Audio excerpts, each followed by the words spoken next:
Pilipinas, updated ka na ba?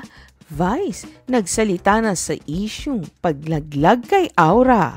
Si Vice ganda pa rin ba ang manager ni Aura Briguela? Sa interview kasi ni MJ Felipe sa Unkabogable Star na umera sa TV Patrol, sinabi ni Vice na walang katotohanan ang mga lumalabas na balita na binitawan niya ang pag-aalaga kay Aura matapos itong masangkot sa isang kaguluhan sa The Bothole Bar sa Poblacion, Makati noong June 29, 2023.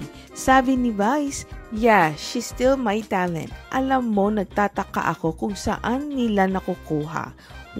No one asked me. Ikaw lang ang nagtanong sa akin. No one asked me. I was not interviewed by anyone. Kaya nagtataka ako kung saan nila nakukuha ang mga chikang iniwanan ko si Aura." Tanong pa ni Vice, na-interview ba nila si Aura? Kasi Aura cannot be interviewed. Bawal din siya magbigay ng mga interview. Saan kaya nila nakukuha? Sabi ko, grabe talaga yung clout chasing. Yung para magamit yung issue, magamit yung pangalan ko, magamit ang pangalan ni Aura. Bilang manager, paano niya hinahandle ang issue kay Aura? Sagot ni Vice, "Pinagpahinga ko muna siya ng ilang araw. Hindi right away para mahimasmasan kasi ako din. Papahupain ko kasi syempre galit din ako, mainit din ang ulo ko." Kinausap din daw ni Vice si Aura sa harap ng ama nito. Yung usapan na ito is everything coming from concern, love, and support. Tumanggi naman si Vice na pag-usapan ang issue ni Aura pero tiniyak nitong hindi niya ito iiwan.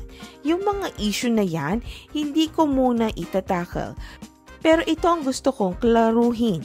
Hindi kami naghiwalay ni Aura. Hindi ko siya iiwan, lalong-lalo na sa posisyong ito ng buhay niya.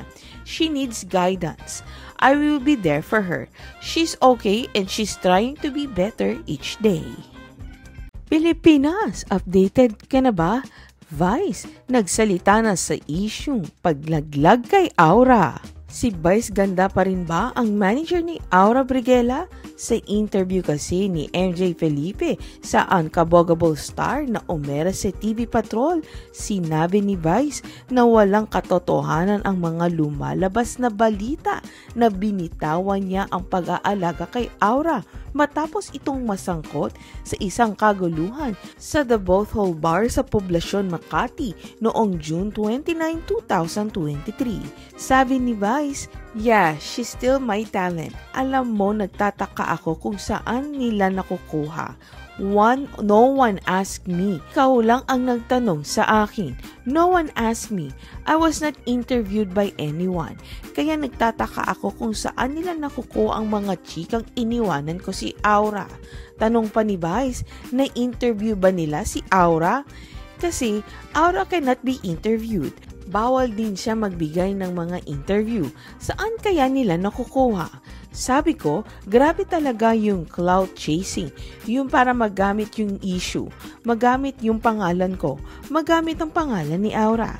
Bilang manager, paano niya hinahandle ang issue kay Aura? Sagot ni Vice, "Pinagpahinga ko muna siya ng ilang araw. Hindi right away para mahimasmasan kasi ako din. Papahupain ko kasi syempre galit din ako, mainit din ang ulo ko." Kinausap din daw ni Vice si Aura sa harap ng ama nito.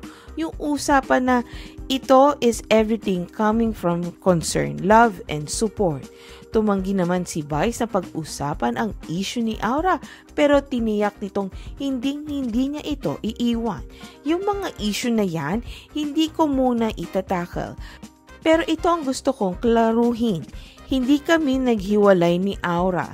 Hindi ko siya iiwan, lalong-lalo na sa posisyong ito ng buhay niya. She needs guidance. I will be there for her. She's okay and she's trying to be better each day. Pilipinas, updated ka na ba? Vice, nagsalita na sa isyung paglaglag kay Aura. Si Vice ganda pa rin ba ang manager ni Aura Briguela? Sa interview kasi ni MJ Felipe sa Unkabogable Star na umera sa TV Patrol, sinabi ni Vice na walang katotohanan ang mga lumalabas na balita na binitawan niya ang pag-aalaga kay Aura matapos itong masangkot sa isang kaguluhan sa The Bothole Bar sa Poblacion, Makati noong June 29, 2023. Sabi ni Vice, "Yeah, she's still my talent. Alam mo, nagtataka ako kung saan nila nakukuha. No one asked me. Ikaw lang ang nagtanong sa akin. No one asked me. I was not interviewed by anyone. Kaya nagtataka ako kung saan nila nakukuha ang mga chikang iniwanan ko si Aura." Tanong pa ni Vice, na-interview ba nila si Aura? Kasi Aura cannot be interviewed. Bawal din siya magbigay ng mga interview. Saan kaya nila nakukuha? Sabi ko, grabe talaga yung clout chasing. Yung para magamit yung issue, magamit yung pangalan ko, magamit ang pangalan ni Aura. Bilang manager, paano niya hinahandle ang issue kay Aura? Sagot ni Vice, pinagpahinga ko muna siya ng ilang araw. Hindi right away para mahimasmasan, cause ako din, papahupain ko kasi syempre galit din ako, mainit din ang ulo ko. Kinausap din daw ni Vice si Aura sa harap ng ama nito. Yung usapan na ito is everything coming from concern, love, and support. Tumanggi naman si Vice na pag-usapan ang issue ni Aura pero tiniyak nitong hindi niya ito iiwan. Yung mga issue na yan, hindi ko muna itatakal. Pero ito ang gusto kong klaruhin. Hindi kami naghiwalay ni Aura. Hindi ko siya iiwan, lalong-lalo na sa posisyong ito ng buhay niya. She needs guidance. I will be there for her. She's okay and she's trying to be better each day. Pilipinas, updated ka na ba? Vice, nagsalita na sa isyung paglaglag kay Aura. Si Vice ganda pa rin ba ang manager ni Aura Briguela? Sa interview kasi ni MJ Felipe sa Unkabogable Star na umera sa TV Patrol, sinabi ni Vice na walang katotohanan ang mga lumalabas na balita na binitawan niya ang pag-aalaga kay Aura matapos itong masangkot sa isang kaguluhan sa The Bothole Bar sa Poblacion, Makati noong June 29, 2023. Sabi ni Vice, "Yeah, she's still my talent. Alam mo, nagtataka ako kung saan nila nakukuha. No one asked me. Ikaw lang ang nagtanong sa akin. No one asked me. I was not interviewed by anyone. Kaya nagtataka ako kung saan nila nakukuha ang mga chikang iniwanan ko si Aura." Tanong pa ni Vice, na-interview ba nila si Aura? Kasi Aura cannot be interviewed. Bawal din siya magbigay ng mga interview. Saan kaya nila nakukuha? Sabi ko, grabe talaga yung clout chasing. Yung para magamit yung issue, magamit yung pangalan ko, magamit ang pangalan ni Aura. Bilang manager, paano niya hinahandle ang issue kay Aura?